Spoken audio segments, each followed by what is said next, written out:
on va se concentrer surtout sur le Real parce que malgré tout, la dynamique depuis plusieurs semaines est quand même presque inquiétante pour les merengues. Tu l'as dit, il y a des blessés. La tonalité de la presse madrilène commence à devenir un peu offensive. Les titres des éditos de Marca, c'est sans Benzema, personne ne garantit suffisamment de buts. Ou Ancelotti nous refait le coup de 2015, année post-décima, où ça avait été très compliqué aussi. Est-ce que le problème il est physique? Est-ce qu'il y a un manque de profondeur sur le banc? Est-ce qu'il est mental? Enfin voilà, comment expliquer que ce Real s'écroule, ou en tout cas, est-ce qu'on peut dire que le Real est en train de s'écrouler? Alors, si on prend les chiffres, oui, parce que le Real n'a pris que 14 points sur les 27 possibles sur les 9 dernières rencontres. Donc, d'un point de vue comptable, c'est très compliqué.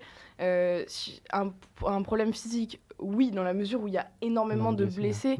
Là, contre Mallorca, ils ont joué donc du coup sans Courtois dans les buts et sans Benzema devant, alors qu'on a vu les saisons passées, c'était les deux hommes forts, chacun dans sa surface, qui amenaient des résultats au Real Madrid, même quand c'était vraiment difficile.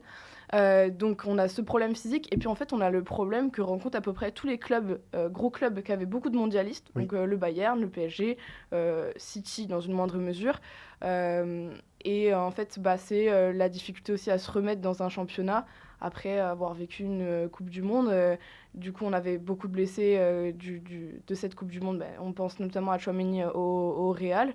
Mais en fait c'est un peu un ensemble de choses. C'est aussi le fait le choix du Real Madrid de ne pas avoir recruté cet hiver, alors qu'ils auraient pu financièrement. Ancelotti a toujours dit qu'il était satisfait de son groupe. Bon, aujourd'hui, je pense qu'il pense un peu autrement.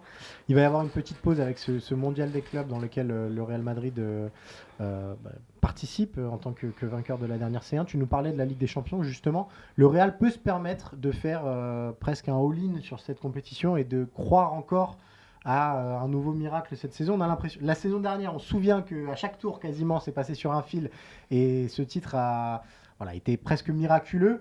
La marge a encore baissé. Le Real peut vraiment se permettre de jouer comme ça?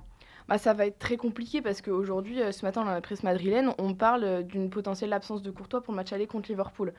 Bon là, André Lunin, c'est un bon gardien, mais en fait, tout le problème de ce Real Madrid, c'est que depuis pas mal de saisons maintenant, il n'y a pas vraiment de plan de jeu, et que ça tient beaucoup sur le milieu de terrain, Kroos, Modric et Casemiro du coup qui est parti.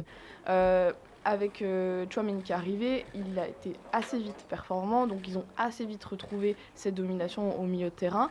Le problème, c'est que là, de retour de Coupe du Monde, on voit que Modric et Kroos ne sont pas forcément en capacité d'enchaîner tous les matchs, et que hier, ils ont commencé sur le banc contre Mallorca. Donc, il manque cet appui au milieu qui est capital.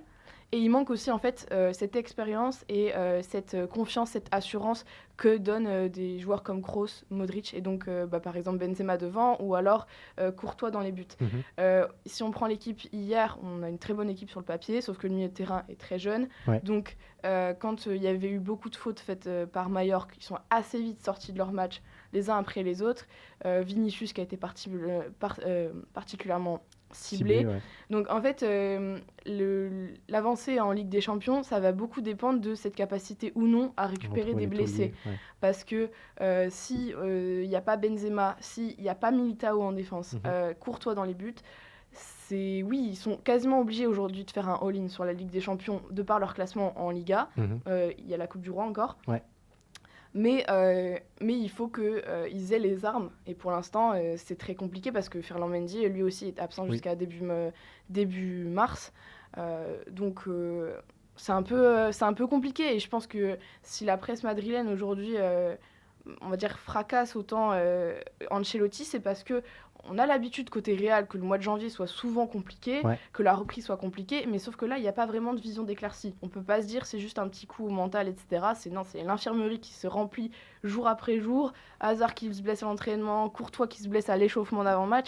C'est vraiment très très compliqué.